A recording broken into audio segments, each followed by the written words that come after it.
Soon, Japan and Germany would embark upon the path of rearmament and conquest. Within 2 decades, the world will once again be at war. And once again, the battleship will play a major part. It is 1939. Adolf Hitler has overrun Eastern Europe. And at sea, German U-boats once again prey on Britain's merchant fleet. Nazi surface raiders capture crews, then sink their ships. One such raider is the German battleship Admiral Graf Spee. Her captain, Hans Langsdorff, is a veteran of the First World War. He is known for his humane leadership. In the past year, he has destroyed 9 merchant ships without the loss of a single life. Now, in the closing weeks of 1939, Hitler dispatches Langsdorff to intercept British cargo vessels off the coast of Uruguay. He was going to the River Plate to find a convoy that he would sink together with the escort, and he had been given the strictest of orders that the last thing a German raider should do was engage British warships. But for some unknown reason, Langsdorff disobeys. Perhaps he thinks any British warships in the area will be small and easily sunk. Aboard the British cruiser Ajax, Commodore Henry Harwood has been hunting the Graf Spee for months.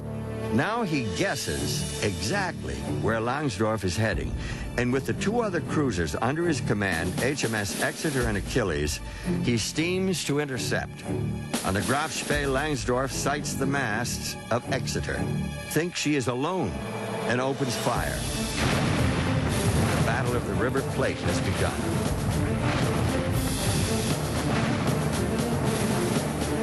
The Graf Spee's gunnery is superb.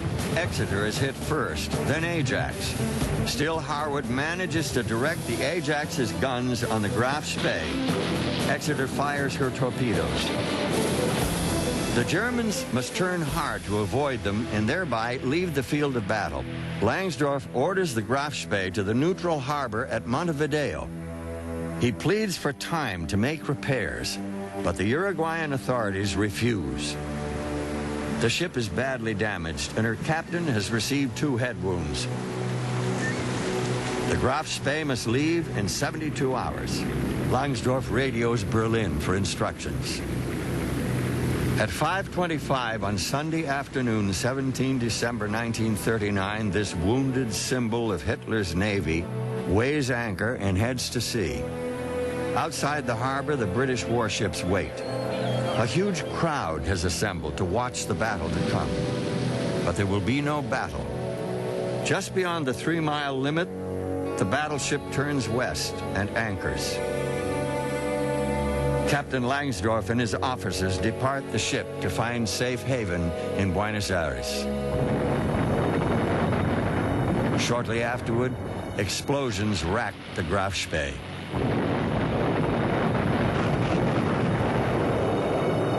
Two days later, alone in his hotel room, Langsdorff commits suicide. He was found lying on the German ensign, the ensign of the ship, perhaps trying to atone with his own sacrifice for the disaster he had brought upon the German Navy.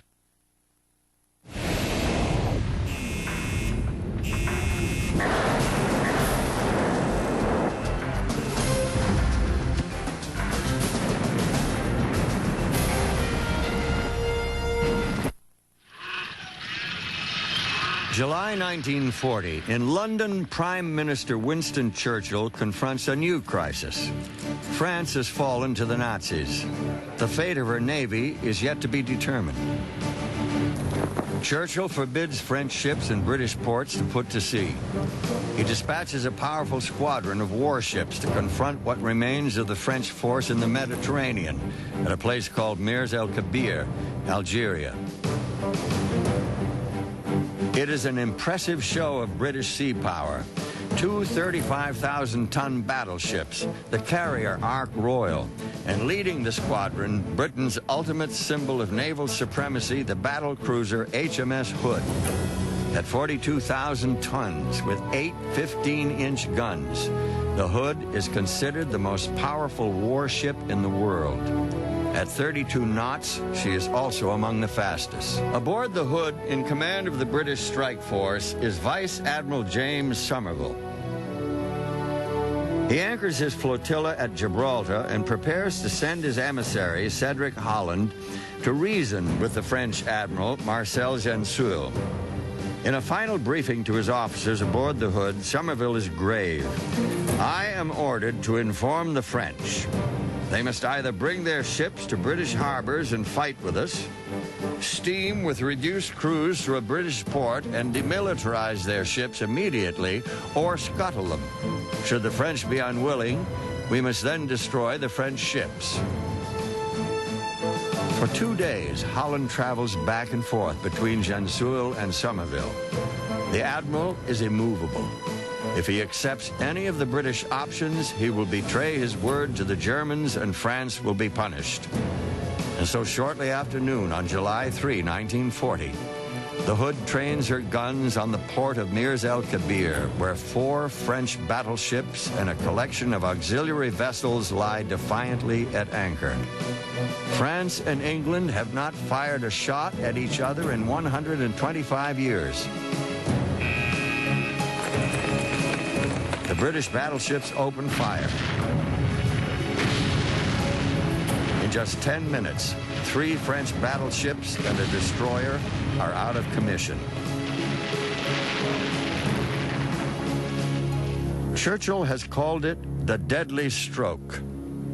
When it is over, 1,290 men of the French Navy are dead. 1,000 more have been wounded. The French admiral presides over the mass burial. He says, if there is a stain on the flag, it is certainly not on ours. Aboard the Hood, Admiral Somerville writes to his wife, we all feel thoroughly dirty and ashamed. I think it was the biggest political blunder of modern times. Control of the Mediterranean was an essential element of the British war plan in 1940. On 11 November, just 4 months after the attack on Mers-el-Kébir, the British carrier Illustrious maneuvers into position.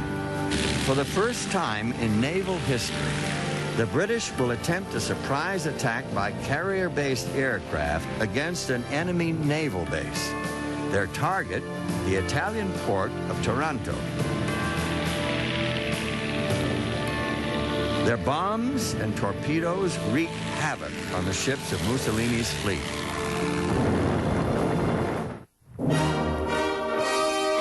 Word of the mission's unqualified success catches the attention of the top-ranking officer in the United States Navy, Admiral Harold Stark.